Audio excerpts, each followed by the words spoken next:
Nag-start ang Mongs Manok sa Santolan, Pasig. Taga Pasig yung originally na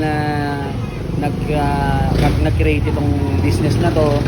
Hanggang sa nasundan siya sa Marikina, Antipolo, tsaka ito yung pinaka-unang-una sa Angono. Pinipilahan at laging sold out sa Pasig at Marikina. Ngayon ay nandito na sa bayan ng Angono. The long wait is over mga taga-Angono dahil matitikman mo na ang sikat na litsunan na malasa hanggang buto at juicy sa bawat kagat.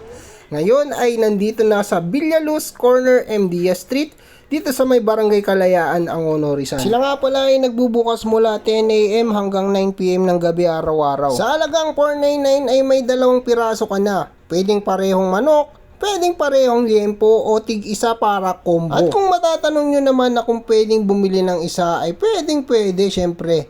For only 279 ay makakabili ka ng liempo at 279 din kung isang buong manok. Pero mga taga-Angono na mas recommend ko na bumili kayo ng combo dahil mas makakatipid kayo ng for as low as 60 pesos. Kaya kung nag-iisip kayo ng pang-ulam o kaya pang-pulutan ay swak na swak itong Mongs Manok. So ayun mga taga-Angono, nandito ako ngayon sa may Villaluz Street at corner MDS Street. At ngayon na naman bagong bukas dito na litsunan na naman. Ang dami ng litsunan dito sa Angono, grabe. Pero ito the best tong store na to dahil alam nyo, itong tindahan na to sa ibang lugar, sa mga unang branch niya ay pinipilahan talaga at laging sold out tong litsunan na to. MDS Street, itong kalyeng to, yung papunta ng bayan. So halos harap lang po siya ng terminal dito sa may Villaluz. Mga tol, hindi nyo na kailangan pumunta ng Pasig, Marikina, tsaka Antipolo dahil may bagong bukas dito ng litsunan sa may Villaluz, sa may Kalayaan. Dito pa rin sa may Angono. Ang pangalan niya is Mongs Manok. Ayan, for only 279 pesos pagka single na chicken.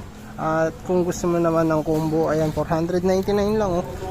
So, may mga combo menu sila dyan. Ayan, mamili na lang kayo kung anong combo menu nyo. For only 499, dalawa na po siya. It's either manok, liempo, or manok, liempo. Halos kakasalang lang nila. Ito, paubos na naman.